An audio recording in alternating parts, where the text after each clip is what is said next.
जय हिंद, जय भारत। मैं हूं रीना सुधार और स्वागत है आप सभी का सैनिक न्यूज विद रीना में। आज के इस वीडियो की शुरुआत करते हुए सबसे पहले वो टॉपिक देख लेते हैं जिसकी जानकारी लेकर आज के इस वीडियो में आई हूं। जनवरी 2026 की पेंशन का मैसेज कब आना शुरू होगा? अभी भी इसको लेकर कमेंट्स आ रहे हैं, सवाल पूछे जा रहे हैं, तो बात इसके बारे में होगी। साथ में आज के इस वीडियो में हम कम्यूटेशन से जुड़ी हुई कुछ जानकारी शेयर करने वाले हैं। देखिए, हमारे बहुत सारे ऐसे पेंशनर्स हैं जो कम्यूटेशन को लेकर परेशान हैं। 15 साल की अवधि पूरी होने के बाद भी कम्यूटेशन बंद नहीं हो रहा है। इसको लेकर क्या करना है, बात इसके बारे में होगी। और साथ ही में हमेशा की तरह मैंने बहुत सारे कमेंट्स आज के इस वीडियो में शामिल किए हैं जिनके माध्यम से हमारे पेंशनर और फैमिली पेंशनर्स ने अपनी पेंशन संबंधित सवालों को पूछा है। तो यही जानकारी के लिए आज के इस वीडियो में हम आगे बढ़ेंगे। लेकिन वीडियो में आगे बढ़ने से पहले आप सभी से निवेदन है कि वीडियो में अंत तक बने रहिएगा। इस चैनल के माध्यम से दी गई जानकारी अगर यूजफुल लग रही है तो लाइक और शेयर कर दीजिएगा, वीडियोस को हाइप करिएगा ताकि हमारे वीडियोस जो है ज्यादा से ज्यादा पेंशनर फैमिली पेंशनर्स तक पहुंच सके। चैनल को सब्सक्राइब करना भी जरूरी हो जाता है, तो जिन्होंने भी अभी तक चैनल को सब्सक्राइब नहीं किया है उनसे मेरी रिक्वेस्ट है कि चैनल को सब्सक्राइब कर दीजिएगा। बेल आइकन को प्रेस करके नोटिफिकेशन ऑन रखिएगा ताकि यूट्यूब हमारी वीडियोस लगातार आप लोगों तक पहुंचाता रहे। और आप चाहें तो हमारे चैनल को ज्वाइन भी कर सकते हैं। तो चलिए ज्यादा देर ना करते हुए आज के इस वीडियो की शुरुआत करती हूँ। सबसे पहले यहाँ पर बात करते हैं जनवरी 2026 की पेंशन के मैसेज को लेकर। देखिए, आज 21 तारीख हो गई है और कल या परसों यानी 22-23 तारीख से स्पर्श टीम की तरफ से पेंशन क्रेडिट का एडवांस मैसेज आना शुरू हो जाएगा। इसको लेकर अभी भी सवाल आ रहे हैं, लेकिन मैं इसके बारे में यही कहना चाहूंगी कि देखिए, किसी भी पेंशनर फैमिली पेंशनर्स को मैसेज को लेकर टेंशन लेने की जरूरत नहीं है, क्योंकि मैंने हर बार ये देखा है कि भले ही किसी पेंशनर फैमिली पेंशनर्स को स्पर्श टीम के द्वारा पेंशन क्रेडिट का मैसेज नहीं आता है, लेकिन फिर भी अगर लाइफ सर्टिफिकेट सही तरीके से भरा है तो पेंशन क्रेडिट हो ही जाती है। यानी स्पर्श टीम से भी कई बार गलतियां होती है। कई सारे पेंशनर फैमिली पेंशनर्स को वो मैसेज भेजना भूल भी जाते हैं, पर लाइफ सर्टिफिकेट सही से सबमिट हो तो हमारी पेंशन खाते में आने से उसमें किसी भी तरीके की दिक्कतें नहीं आती है। तो इस चीज को लेकर निश्चिंत रहिए। फिर भी अगर कोई हमारे पेंशनर फैमिली पेंशनर्स ऐसे हैं जिनको पेंशन को लेकर परेशानी है, वो हमसे संपर्क कर सकते हैं। मैं अपने नंबर जो है, मोबाइल नंबर ज्यादा से ज्यादा वीडियो में शेयर करने की कोशिश करती हूँ और इसके साथ साथ पूरी कोशिश करती हूँ कि जो मुझे फोन कॉल्स आते हैं उनको रिसीव भी करूँ और बात भी करूँ। हालांकि जो व्हाट्सएप पर मैसेज होते हैं उनका रिप्लाई थोड़ा सा लेट आपको मिल सकता है, लेकिन मेरी पूरी कोशिश होती है कि हमारे हर एक पेंशनर फैमिली पेंशनर्स की मैं मदद कर पाऊँ। चलिए, अब वीडियो में आगे बढ़ते हुए कम्यूटेशन से जुड़ी हुई जानकारी शेयर कर रहे हैं। कम्यूटेशन का मुद्दा आज के इस वीडियो में मैं इसलिए शामिल कर रही हूं क्योंकि अभी हाल फिलहाल के दिनों में 8 से 10 कॉल मेरे पास ऐसे आए हैं जिनका ये कहना था कि कम्यूटेशन पीरियड पूरा हो चुका है, रिटायरमेंट को 15 साल हो चुके हैं, इसके बावजूद भी कहीं पर 2 महीने, कहीं 4 महीने, कहीं तो 1 साल हो गया है, लेकिन कम्यूटेशन कटना बंद नहीं हो रहा। और एक तो फैमिली पेंशनर्स ने कॉल करके कहा कि उनकी पेंशन से कम्यूटेशन कट रहा है, जबकि किसी भी फैमिली पेंशनर की पेंशन से कम्यूटेशन नहीं कटना चाहिए। जैसे किसी सर्विस पेंशनर्स की अगर कम्यूटेशन की जो पीरियड है यानी 15 साल है, उसकी अवधि में डेथ हो जाती है, उसी समय से उनका कम्यूटेशन कटना बंद हो जाता है। फैमिली पेंशनर की जो पेंशन है उसमें से कम्यूटेशन नहीं कटता है, इस बात का ध्यान रखना है। क्योंकि अभी मुझे एक ऐसा कॉल आया है फैमिली पेंशनर्स का, तो हो सकता है कि हमारी बहुत सारी फैमिली पेंशनर्स ऐसी हो जिनकी पेंशन से ये कम्यूटेशन का पैसा कट रहा हो। वो इस बात का जरूर से ध्यान रखिएगा। तब पता कैसे चलेगा? स्पर्श में अगर माइग्रेशन हो गया है तो पेंशन स्लिप डाउनलोड करिए, आपको सारी जानकारी मिल जाएगी। और इसके बाद यहाँ पर हम बात करेंगे सर्विस पेंशनर्स की। देखिए, जिनका भी अभी कम्यूटेशन कट रहा है, 15 साल हो गए उसके बाद भी अगर कम्यूटेशन कट रहा है, आपको क्या करना है? आपकी अगर बैंक से पेंशन आ रही है या स्पर्श से आ रही है, कोई फर्क नहीं पड़ता। आपको सीधे सीधा सीपी ग्राम में कंप्लेंट दर्ज करवानी है। और ये मैं इसलिए कह रही हूं क्योंकि कई बार मैंने देखा है कि बैंक को लिख कर दे रहे हैं, बैंक नहीं सुन रहा। स्पर्श या पीसीडीए की तो बात ही छोड़ दीजिए। तो ऐसे में जब सीपी ग्राम के थ्रू आप कम्यूटेशन बंद कराने की कंप्लेन करेंगे तो तुरंत इसको लेकर एक्शन होगा और जितना भी अतिरिक्त पैसा काटा है वो पैसा खुद ब खुद आपके खातों में आएगा। तो इस बात का ध्यान जरूर से रखिए। अब सीपी ग्राम पर कंप्लेन कैसे करनी है इसके बारे में समय समय पर मैं बात करती रहती हूँ। कुछ दिनों पहले हमारे एक पेंशनर्स थे, उन्होंने ये कमेंट किया था कि मैम ज्यादा से ज्यादा जो वीडियोस आप बनाती हैं उसमें कोशिश करिए कि सीपी ग्राम के नंबर वगैरह शेयर करिए ताकि हमारे जो पेंशनर और फैमिली पेंशनर्स हैं उनकी मदद हो पाए। क्योंकि हर वीडियो हर पेंशनर फैमिली पेंशनर्स देखे या उन तक पहुंचे ये जरूरी नहीं होता है कि अभी व्यस्तता की वजह से भी हमारे पेंशनर, फैमिली पेंशनर से ऐसे वीडियोस छूट जाते हैं। तो इसके लिए क्या करना है, आप रोज जो है सीपी ग्राम के नंबर शेयर करिए और मैं भी पूरी कोशिश करती हूँ। अभी जिन्होंने भी सीपी ग्राम के नंबर सेव नहीं किए हैं, लिख कर नहीं रखे, वो लिख लीजिए 1800111960। ये हमारे ये सीपी ग्राम के नंबर है। इस नंबर पे कॉल करके आप कंप्लेन दर्ज करवा सकते हैं। अब वीडियो में आगे बढ़ते हुए कुछ कमेंट्स देख लेते हैं। एक लिख रहे हैं कि मैम नमस्कार, मैं नायक पीएन महाराणा, इन्होंने अपना नाम लिखा है। आगे लिख रहे हैं कि दिसंबर 1999 में रिटायर आया हूं, क्या मुझे हवलदार की पेंशन मिलेगी? देखिए, आपने यहाँ पर सर्विस नहीं लिखी है कि आपकी सर्विस कितने साल है और अभी आपको किस रैंक की पेंशन आ रही है, आपको इसके बारे में शायद जानकारी है नहीं है। अब मुझे पूरा डिटेल में फिर से कमेंट करिए। और दूसरी बात कि अगर आप एससीपी या एमएससीपी को लेकर जानकारी मांग रहे हैं तो एससीपी या एमएससीपी दोनों ही आपको लागू नहीं है, क्योंकि एससीपी जो है 2003 से 5 तक और एमएससीपी जो है 2006 में या उसके बाद वाले पेंशनर्स के लिए है। पर जो ओआरओपी के माध्यम से आपकी पेंशन में रिवीजन होता है वो उसी हिसाब से होता है, थोड़ा बहुत फर्क रह जाता है। अब ये तो जो हर वेतन आयोग में रिटायर होकर आएंगे, अभी जो 8वें वेतन आयोग में जो रिटायर होकर आएंगे उनको ज्यादा बेनिफिट मिलने वाले हैं, तो ये स्वाभाविक सी बात है, इसमें कोई कुछ भी नहीं कर सकता। पर जब ओआरओपी केंद्र सरकार ने हमें दी है, उसके माध्यम से काफी ऐसे पुराने पेंशनर्स जो हैं जो 2006 के पहले रिटायर होकर आए हैं उनको फायदा हुआ है। तो इस बात का जरूर से ध्यान रखिए। बाकी एससीपी या एमएससीपी दोनों ही आपको लागू नहीं है। चलिए अगला कमेंट है। एक लिख रहे हैं कि मान लीजिए मैं लांस नायक पेंशन आया तो मुझे नायक की पेंशन मिलेगी या कैसे पता चलेगा? देखिए, आपको किस रैंक की पेंशन मिल रही है इसकी जानकारी आपको आपके बीपीओ से ही मिलेगी। अगर आपको सिपाही रैंक की पेंशन मिल रही है तो पे लेवल 3 दिखाएगा, नायक रैंक की मिल रही है तो पे लेवल 4 दिखाएगा, हवलदार रैंक की मिल रही है तो पे लेवल 5, नायब सूबेदार के लिए पे लेवल 6। इस तरीके से जैसे जैसे आगे बढ़ते जाएंगे पे लेवल बढ़ता जाएगा। तो आप अगर बता रहे हैं कि नायक रैंक की पेंशन, तो आपके पीपीओ में आप चेक करिए। अगर स्पर्श में माइग्रेशन हो गया है तो उसमें देखिए कि पे लेवल 4 दिखा रहा है, नहीं दिखा रहा।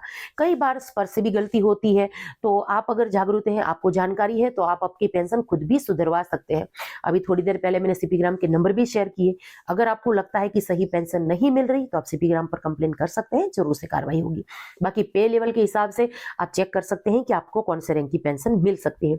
कई बार क्या होता है कि मान लीजिए एक हवलदार रैंक से रिटायर है हमारे पेंशनर्स, उनको रिटायरमेंट के टाइम एमएससीपी मिली है, लेकिन एमएससीपी के रूल्स के बारे में उनको जानकारी नहीं है। पीपीओ में सिर्फ हवलदार लिखा है तो उनको लगेगा कि मुझे हवलदार रैंक की ही पेंशन मिली है। पे लेवल में अगर किसी मतलब मान लीजिए कि पीपीओ में रैंक हवलदार लिखा है लेकिन पे लेवल 6 लिखा हुआ है, तो आपको नायब सूबेदार की एमएससीपी मिली है, उसके हिसाब से ही पेंशन आ रही है। तो इस बात का ध्यान आपको भी रखना है ताकि आप नाहक की परेशानी से बच सके। चलिए अगला कमेंट है। एक लिख रहे हैं, good morning respected man, please tell about update of commutation के बारे में यहाँ इन्होंने जानकारी मांगी है। देखिए, थोड़ी देर पहले मैं कम्यूटेशन के बारे में बात कर ही चुकी हूँ कि अगर 15 साल की अवधि पूरी होने के बाद भी कम्यूटेशन कट रही है तो आपको क्या करना है। इसके साथ साथ अगर मैं बात करूं कि 8वें वेतन आयोग में कम्यूटेशन को लेकर क्या कुछ बदलाव होंगे या नहीं, क्योंकि इसको लेकर भी बहुत सवाल मुझे पूछे जाते हैं कि 8वें वेतन आयोग में जो उसकी कमेटी है वो कम्यूटेशन को लेकर अपनी सिफारिश से तैयार करेगी या नहीं। तो देखिए, मांग ये शामिल है कि कम्यूटेशन को लेकर भी सुधार होना चाहिए। बकायदा इसके बारे में डिटेल में बात की गई है, केंद्र सरकार के सामने मांग रखी गई है कि 11 या 12 साल में कम्यूटेशन जो जितने पैसे दिए हैं वो इंटरेस्ट के साथ, ब्याज के साथ वसूले जाते, फिर ये 3 साल के अतिरिक्त पैसे जो है आप क्यों काट रहे हैं? ये बिल्कुल सरकार गलत कर रही है। तो ऐसे में इसको लेकर 8वें वेतन आयोग में केंद्र सरकार हो सकता है कि ध्यान दे और कुछ पॉजिटिव न्यूज हमारे साथ शेयर हो। लेकिन जो पुराने रिटायरीज हैं जिनका कम्यूटेशन चल रहा है या कम्यूटेशन कट गया है, उनको फायदा इससे नहीं होगा, ऐसा मुझे लगता है। क्योंकि देखिए, अभी तक बहुत लाखों करोड़ों में पेंशनर्स हैं जो कम्यूटेशन की अपनी अवधि पूरी कर चुके हैं, अपना पूरा पैसा दे दिया है, उन्होंने भुगतान कर दिया है। अब उनको भुगतान करना वापस 3 साल के पैसे का ये संभव नहीं है। तो हो सकता है कि 2008 में ये सिफारिशें आए तो 2008 में या उसके बाद जो रिटायर होकर आएंगे उनको कम्यूटेशन का पीरियड कम देखने के लिए मिलेगा। लेकिन अभी जिनका पैसा कट रहा है कम्यूटेशन का, वो या जिनका कट चुका है, उनको इससे कोई भी लाभ मिलता हुआ नहीं दिख रहा है। अगला कमेंट है। एक लिख रहे हैं कि मैम मेरा रिटायरमेंट डेट 30/6/2012 है, मुझे नेशनल इंक्रीमेंट के लिए क्या करना है? देखिए, आपने यहाँ पर ये नहीं लिखा कि आप डिफेंस के पेंशनर्स हैं, रेलवे के हैं, आप नेशनल इंक्रीमेंट को लेकर जानकारी मांग रहे हैं, लेकिन आपने आपका विभाग नहीं लिखा है। तो इससे देखिए क्या फर्क पड़ेगा। रेलवे की तरफ से देखिए बहुत सारे लेटर्स आए हैं नेशनल इंक्रीमेंट को लेकर, तो कामकाज शुरू है। आप मुझे ये जानकारी देंगे कि आप किस विभाग की जानकारी मांग रहे हैं, तभी मैं आपको सही जानकारी दे पाऊंगी। चलिए, एक लिख रहे हैं कि मैडम 31 साल सर्विस है और सूबेदार रैंक से रिटायर है, तो मेरी पेंशन कितनी होनी चाहिए? देखिए सर, समय समय पर हम जो है आपकी पेंशन, बेसिक पेंशन कितनी होनी चाहिए उसके बारे में बात करते रहते हैं। अभी 1-2 दिन पहले भी मैंने डिटेल में इस पे वीडियो बनाया है, आप चैनल पर जाकर उसको देख सकते हैं। इससे आपको ये भी पता चलेगा कि आपकी अभी बेसिक कितनी होनी चाहिए, और साथ ही में आपकी 8वें वेतन आयोग में आपकी बेसिक में कितनी बढ़ोतरी होगी, इसकी जानकारी भी आपको मिल जाएगी। चलिए, अगला कमेंट है। एक लिख रहे हैं कि मैडम जी, बात ऐसे है कि फिटमेंट फैक्टर केवल नीचे ग्रेड वालों के तय ही डीए पर होता है, बाकी ऊपर के जो रैंक वाले हैं उनको कैसे फिटमेंट फैक्टर बैठा जाता है? बिल्कुल सही बात है सर। जिनको सबसे ज्यादा फायदा होना चाहिए वेतन आयोग का, जिनकी पेंशन सैलरी पहले से ही कम है, उनको ज्यादा लाभ नहीं मिलता वेतन आयोग का। ये एक दुखद बात है, एक गलत बात ही है, लेकिन अब इस पर हम कुछ भी नहीं कर सकते। बाकी इस चैनल के माध्यम से हम प्रयास जरूर करते हैं कि आप तक सही जानकारी पहुंचाएं, और जिससे आपको ज्यादा से ज्यादा इसका लाभ मिल सके। बाकी फिटमेंट फैक्टर या जो फायदा ऊपर के रैंक वालों को मिलता है, तो उसके लिए अगर हम कुछ बात भी करेंगे, कुछ प्रयास भी करेंगे, तो मुझे नहीं लगता कि इसका कुछ फायदा होगा, क्योंकि ऑलरेडी जो संगठन है, केंद्रीय कर्मचारी संगठन जो है, वो इतना प्रयास कर रहे हैं। मतलब आप मानकर चलिए, जब 100 रुपए मांग रहे हैं तो 50 रुपए मिल रहे हैं, इस तरीके, या 50 भी मैं ज्यादा ही बोल रही हूँ, उससे कम ही रुपए मिल रहे हैं। तो कुछ इस तरीके की स्थिति अभी बन गई है, लेकिन फिर भी हमें उन सभी केंद्रीय कर्मचारी संगठनों का धन्यवाद जरूर से करना चाहिए जो हमारे वेलफेयर को लेकर बात करते हैं। आज मेरी बहुत सारी फैमिली पेंशनर्स बहनों को ये नहीं पता होगा कि उनके लिए उनकी जो फैमिली पेंशन है उनमें बढ़ोतरी की भी मांग केंद्र सरकार के सामने रखी गई है। इस 8वें वेतन आयोग में फैमिली पेंशनर की पेंशन को ध्यान में रखा जाए, ऐसी बहुत सारी, या हमारे सैनिक संगठनों की बात भी करूं तो वो भी केंद्र सरकार को इसके बारे में बताते रहते हैं कि डिफेंस की जो फैमिली पेंशनर्स हैं इनकी पेंशन सही होनी चाहिए। तो उनके जो प्रयास हैं, जिस वजह से देखिए एनपीएस को कैंसिल करके, कैंसिल तो बिल्कुल चलो नहीं किया, लेकिन यूपीएस तो आया जिसमें कुछ गारंटेड पेंशन भी है। तो ये सारे प्रयास हमारे, यानी जो कर्मचारी या पेंशनर्स हैं, इनके वेलफेयर को लेकर, इनके फ्यूचर को बेहतर तो नहीं लेकिन स्थिर बनाने के लिए जो कर रहे हैं, जो संगठन कर रहे हैं, उसके लिए हमें उनका धन्यवाद जरूर से करना चाहिए। और यही वजह है कि मैं इस चैनल से कभी कोई भी लेटर वगैरह लिखता है, चाहे भारत पेंशनर समाज हो, चाहे कोई भी समाज हो, वो एसोसिएशन हो, वो जब कोई लेटर वगैरह लिखते हैं केंद्र सरकार को, कोई मांग रखते हैं, कोई वेलफेयर से जुड़ा काम करते हैं, तो उसकी जानकारी मैं जरूर से बताती हूँ आपको, ताकि आपको भी पता चले कि हमारे वेलफेयर को लेकर कौन काम कर रहा है। ऐसी जानकारियां भी हमारे लिए बेहद ही जरूरी हो जाती है। चलिए, सबसे आखिर में ये कमेंट देख लेते हैं। एक लिख रहे हैं कि मेरा रिटायरमेंट अप्रैल 2026 में है और 8 सीपीसी लागू होगा 2028-29 में, पर इफेक्टिव 1 जनवरी 2026 से होगा। तो मुझे 7 सीपीसी के तहत ग्रेजुएटी और लीव का जो मिल गई है, तो वो वापस रिवाइज्ड होगा 8 सीपीसी के हिसाब से, जो 8 सीपीसी आएगा, और इसके एरियर दिया जा रहा होगा या नहीं, प्लीज ये बताइए। देखिए, आपको मैंने डिटेल में जवाब दिया है, आपने शायद अभी आज के ही वीडियो में मैंने शायद आपका ये कमेंट शामिल किया था और इसके बारे में बात की थी। और यही वजह है कि मैं रिक्वेस्ट करती हूँ कि जब आप कोई कमेंट करते हैं अपनी पेंशन संबंधी समस्या को लेकर, फिर उसके 2-3 दिन की लगातार वीडियोस देखिए, ताकि आपको जो जवाब मैं दे रही हूँ उसका लाभ भी मिल सके। बाकी अब हर बार मुझे एक ही तरह के कमेंट आएंगे तो मैं उसका जवाब देना भी, वो भी थोड़ा मुश्किल हो जाएगा।